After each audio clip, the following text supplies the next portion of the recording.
I thought I'd show a quick example of how we can use the idea of a partial derivative to find an expression for an electric field. And whether or not you've done partial derivatives in calculus isn't that important. As long as you know the idea of a derivative, you've got all the tools you need to do a partial derivative. So let's take a look at the example now. Well, here on the screen is a very unusual, completely unrealistic function that is just going to make a good example, though, of this operation. We're going to use this function for the potential to find the value of an electric field.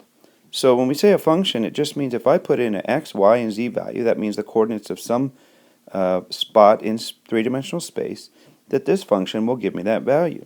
So just for example, let's calculate the potential at position 1, 2, 3.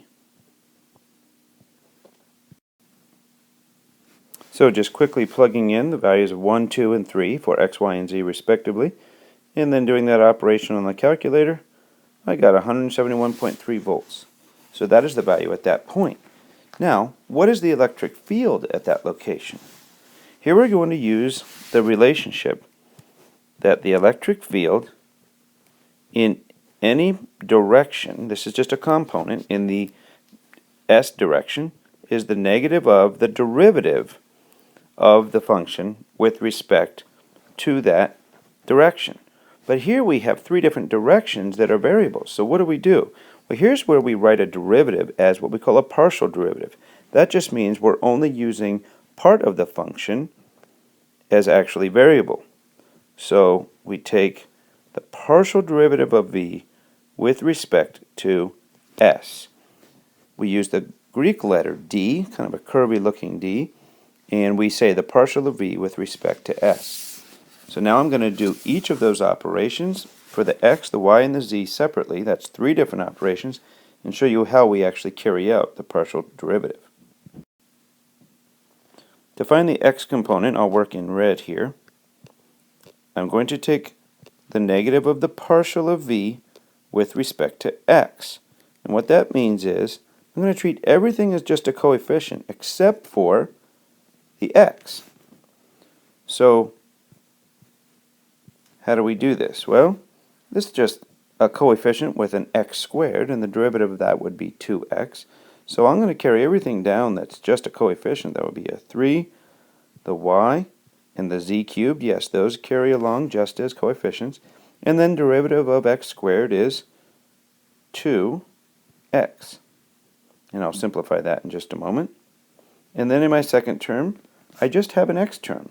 So that means the x goes away, and I'm left with just all my coefficients, and that's 7y squared z to the negative 1.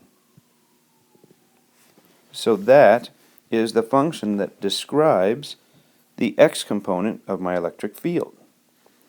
Making a little space here to simplify this. So I can now write this as negative 6, get that right,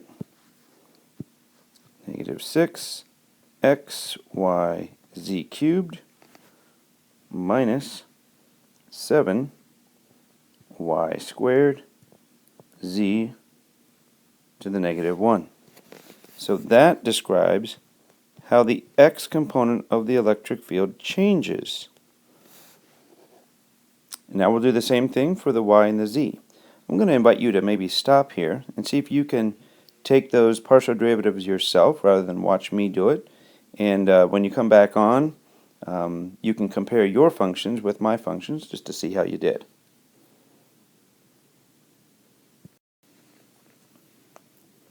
Okay, now just to keep some of this straight, I've worked in green on the y component and then in blue on the z component. So I circled in the original potential function each of those letters, and so when I'm working with one color, I'm just treating the other two colors as regular old coefficients. So that means in the first term I have just a y, and the second term has a y squared. So when I take the derivative with respect to y, in the first term the y goes away. In the second term I've got the derivative of 2y.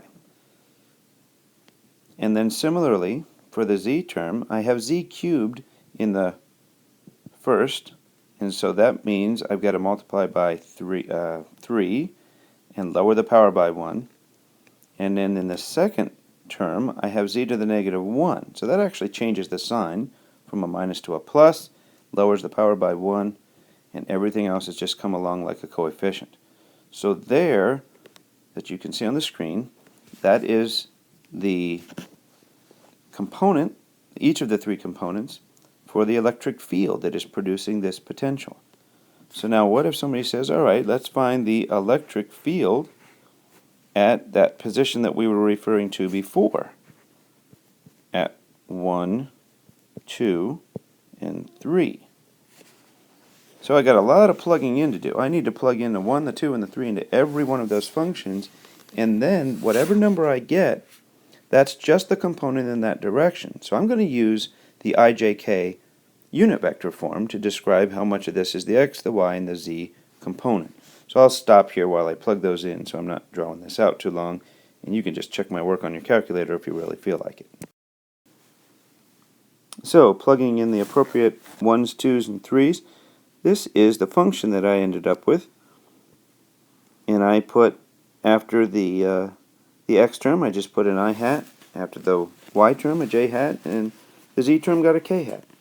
So notice what we've done here. We've changed a scalar quantity, the potential, back into a vector by doing one component at a time and just assigning the proper I hat, j hat, and k hat to it. So a clever way to turn a scalar into a vector. And just as a final thing here, I don't know that you necessarily need to know this, but you might see it sometime.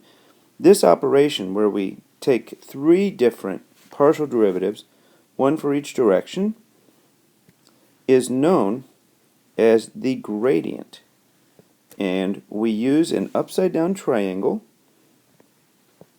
and then a gradient is a function, it's something we're doing. So when you see the gradient of v, it means take the partial derivative of that function 3 times, once for x, once for y, and once for z, and then assign each of those the number for the particular component direction, and that's how you find an E field. So if you ever see that symbol used, I know it's used once in our textbook, you'll know what it means now.